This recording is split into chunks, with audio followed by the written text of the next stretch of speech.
അപ്പോൾ CPM നേതാക്കന്മാർക്ക് സ്വർണമെന്ന് കേൾക്കുമ്പോൾ അവർക്ക് വലിയ ഭ്രാന്താണ്. സ്വർണമെന്ന് കേൾക്കുമ്പോൾ അവർക്ക് വലിയ താല്പര്യമാണ്. ഈ സ്വർണം അടിച്ചു മാറ്റിയതിൽ മന്ത്രിമാരുടെ കൈകളിലേക്ക് വിലങ്ങ് വീഴണം. മന്ത്രിമാരുടെ കരങ്ങളിലേക്കാണ് വിലങ്ങ് വീഴേണ്ടത്. മാധ്യമ വാർത്തകൾ ശരിയാണെങ്കിൽ കടകംപള്ളി സുരേന്ദ്രനെ ചോദ്യം ചെയ്യാൻ പോകുന്നു. അദ്ദേഹത്തിൻ്റെ ഇടപെടൽ വ്യക്തമാകാൻ പോകുന്നു. ഇപ്പോഴത്തെ ദേവസ്വം മന്ത്രിയെ കൂടി ചോദ്യം ചെയ്യേണ്ടിയിരിക്കുകയാണ്. കേരളം കണ്ട ഏറ്റവും വലിയ ക്ഷേത്ര കൊള്ളയാണ് ഭരണകൂടത്തിൻ്റെ നേതൃത്വത്തിൽ ശബരിമലയിൽ നടന്നത്. ഇതിൻ്റെ പൂർണ്ണ ഉത്തരവാദിത്വം CPMന് തന്നെയാണ്. CPM സംസ്ഥാന സെക്രട്ടറി ഇന്നലെ കൈ കഴുകി രക്ഷപ്പെടുന്നത് കണ്ടു. വാസ്തവത്തിൽ ME ഗോവിന്ദൻ ഇതിൽ നിന്ന് രക്ഷപ്പെടാൻ കഴിയില്ല. CPMനും മുഖ്യമന്ത്രിക്കും രക്ഷപ്പെടാൻ കഴിയില്ല. അവരുടെ രണ്ട് പ്രധാനപ്പെട്ട നേതാക്കന്മാരാണ് ഇപ്പോൾ ജയിലിലായിരിക്കുന്നത്. കോടിക്കണക്കിന് ഭക്തജനങ്ങൾ വിശ്വാസമർപ്പിക്കുന്ന ശബരിമലയിൽ നിന്ന് സ്വർണം അടിച്ചുകൊണ്ടുപോയ അതിന് നേതൃത്വം കൊടുത്ത രണ്ട് CPM നേതാക്കന്മാരാണ് ഇപ്പോൾ അടിയെണ്ണുന്നത്. മുൻ ദേവസ്വം ബോർഡ് പ്രസിഡന്റ് വാസു, മുൻ ദേവസ്വം ബോർഡ് പ്രസിഡന്റ് മുൻ MLAയുമായ CPMന്റെ പ്രമുഖ നേതാവ് ശ്രീ പത്മകുമാർ. ഈ രണ്ട് ഉത്തരവാദിത്തപ്പെട്ട നേതാക്കന്മാർ ജയിലിൽ പോയിട്ടും ഒരു മുഖ്യമന്ത്രി മൗനം പാലിക്കുന്നത് ദുരൂഹമാണ്. അദ്ദേഹം എന്തുകൊണ്ടൊന്നും പറയുന്നില്ല, എന്തുകൊണ്ട് കാര്യങ്ങൾ വിശദീകരിക്കുന്നില്ല. മാത്രവുമല്ല, ഇനിയും മുൻ ദേവസ്വം ബോർഡ് മന്ത്രിയായിരുന്ന കടകംപള്ളി സുരേന്ദ്രനിലേക്കാണ് നീങ്ങുന്നത് എന്നാണ് മാധ്യമ വാർത്തകൾ വന്നുകൊണ്ടിരിക്കുന്നത്. അപ്പോൾ ഇനിയും മന്ത്രിമാരുടെ ഊഴമാണ്. ഇനിയും മന്ത്രിമാർ ജയിലിൽ പോകുന്നത് കാണാൻ നമുക്ക് കാത്തിരിക്കാം. കേരള ചരിത്രത്തിൽ ഇതുപോലൊരു സംഭവം ഉണ്ടായിട്ടുണ്ടോ? സ്വർണം കാണുമ്പോൾ ഈ CPM നേതാക്കന്മാരുടെ കണ്ണ് മഞ്ഞളിക്കുകയാണ്. ഒന്നാം പിണറായി ഗവൺമെൻറ് കാലത്ത് സ്വർണ്ണ കള്ളക്കടത്തായിരുന്നെങ്കിൽ രണ്ടാം പിണറായി ഗവൺമെൻറ് കാലത്ത് ശബരിമലയിലെ കോടിക്കണക്കിന് രൂപ വിലമതിക്കുന്ന സ്വർണം അടിച്ചു മാറ്റുകയാണ്. അപ്പോൾ CPM നേതാക്കന്മാർക്ക് സ്വർണമെന്ന് കേൾക്കുമ്പോൾ അവർക്ക് വലിയ ഭ്രാന്താണ്. സ്വർണമെന്ന് കേൾക്കുമ്പോൾ അവർക്ക് വലിയ താല്പര്യമാണ്. ഈ സ്വർണം അടിച്ചു മാറ്റിയതിൽ മന്ത്രിമാരുടെ കൈകളിലേക്ക് വിലങ്ങ് വീഴണം. മന്ത്രിമാരുടെ കരങ്ങളിലേക്കാണ് വിലങ്ങ് വീഴേണ്ടത്.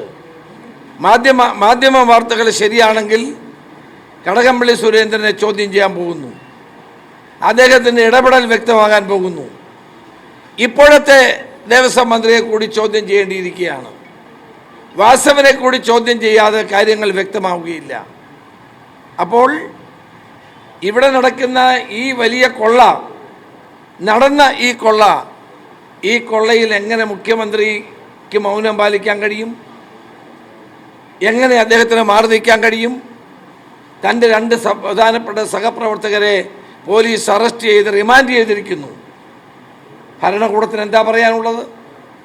മുഖ്യമന്ത്രിക്ക് എന്താ പറയാനുള്ളത്?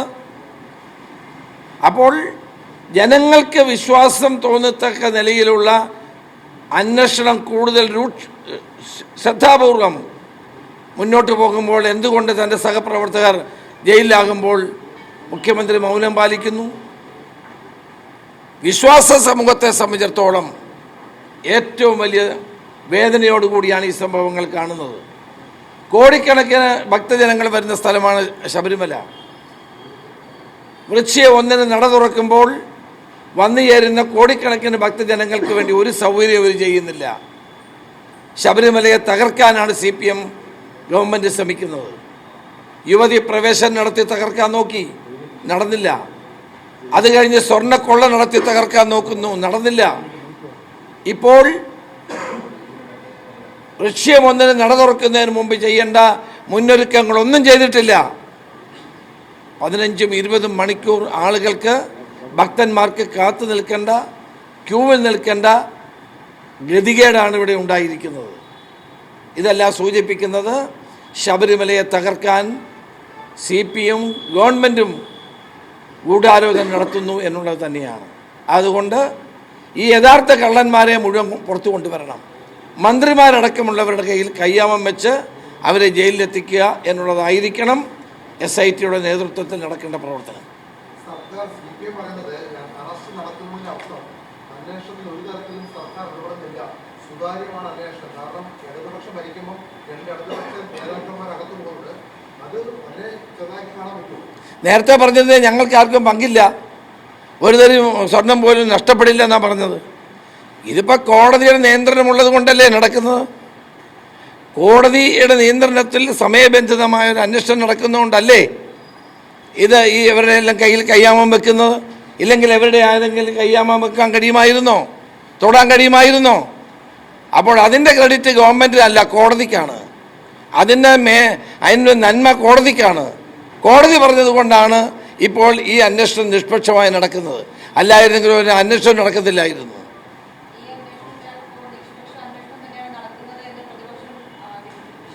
ഞാൻ നേരത്തെ തന്നെ പറഞ്ഞല്ലോ, SITയുടെ ചെയർമാൻ വെങ്കടേഷ്, ഞാൻ ആഭ്യന്തരമന്ത്രി ആയിരുന്നപ്പോൾ എന്നോടൊപ്പം ജോലി ചെയ്ത ആളാണ്, സമർത്ഥനായ ഉദ്യോഗസ്ഥനാണ്. അദ്ദേഹത്തിൻ്റെ വിശ്വാസ്യതയെപ്പറ്റി ഞാൻ നേരത്തെ പറഞ്ഞതാണ്. അങ്ങനെയുള്ള ഉദ്യോഗസ്ഥന്മാർ ഈ കേസ് കോടതിയുടെ നിയന്ത്രണത്തിൽ അന്വേഷിക്കുമ്പോൾ ആണ് ഇവരകത്ത് പോകുന്നത്. ഇല്ലെങ്കിൽ പിണറായി വിജയൻ്റെ ഗവൺമെൻറ് കാലത്ത് ഈ 2 CPM നേതാക്കന്മാരകത്ത് പോകുമായിരുന്നോ? ഒരിക്കലും പോവില്ല. നേരത്തെ നടന്ന സ്വർണ്ണക്കള്ളക്കടത്തുമായി ബന്ധപ്പെട്ട കേസ് BJPയുമായിട്ട് ഒത്തുതീർപ്പ് നടത്തി അവസാനിപ്പിച്ചില്ലേ ഇവർ? എന്ത് ചെയ്തു? അന്ന് ഒത്തുതീർപ്പ് നടത്തി അവസാനിപ്പിച്ചില്ലേ? അപ്പോൾ കോടതിയുടെ നിയന്ത്രണത്തിൽ നടക്കുന്ന ഒരു അന്വേഷണമായതുകൊണ്ട് മാത്രമാണ് CPM നേതാക്കന്മാർ അകത്ത് പോകുന്നത്.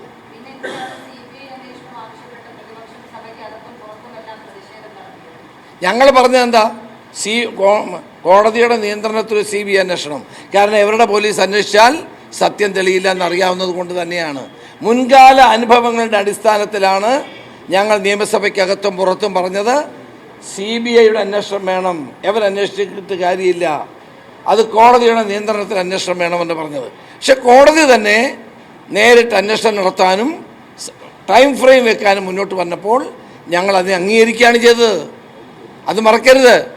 കേരള പോലീസ് അന്വേഷിച്ചാൽ നടക്കില്ല എന്ന് ഞങ്ങൾക്ക് ബോധ്യമുള്ളത് കൊണ്ടാണ് അന്ന് ആ നിലപാട് ഞങ്ങൾ എടുത്തത്. അത് ശരിയായ നിലപാട് തന്നെയാണ്.